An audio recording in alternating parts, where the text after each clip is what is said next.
you can't get away from the ownership issue. And I've said this before, and I'll keep saying it.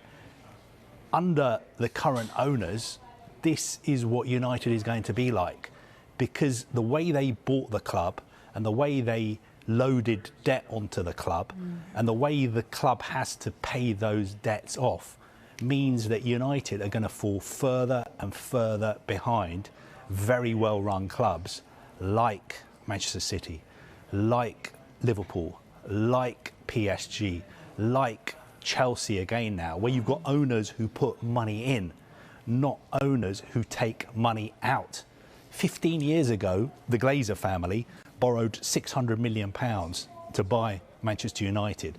15 years later, that debt is still £600 million, and it's been loaded onto the club. And the takeover has ended up costing Manchester United somewhere between 1.5 and 2 billion pounds. That is money that has gone out of the club. So it's not surprising that Manchester United are the state they're in. Yes, for a while when Sir Alex Ferguson was in charge, he almost papered over the cracks and he made United winners, and they won the title and they won the Champions League.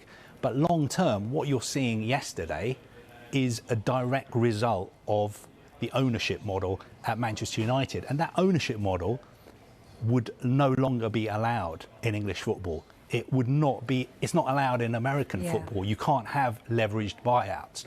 But unfortunately, Manchester United are saddled with it. And just to go back to this ownership issue, you look at Chelsea, they've got new owners. Chelsea was put up for sale. The Rain Group, the investment bank in New York, they had more than 100 interested parties, people who were interested in buying Chelsea. Finally, the Todd Burley consortium bought the club for what, something like £3 billion. And look at what Todd Burley is doing at Chelsea, signing Raheem Sterling, Koulibaly. Well, he's been going for Fofana. But those are the kind of players that Manchester United should be signing. And there are people out there who want to buy Premier League clubs, who have the money to buy Premier League clubs.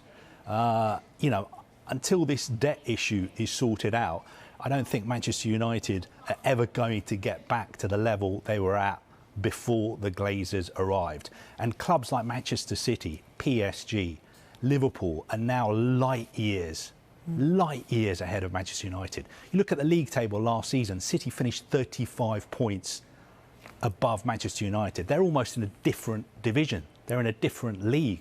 You look at the way City operate. How many years is it going to take for United to ever overtake Manchester City again? I'm not sure. I'm really not sure if it will happen unless there's a change in the ownership structure, because the money that's been taken out of Manchester United is the reason why Manchester United are in the state they're in today.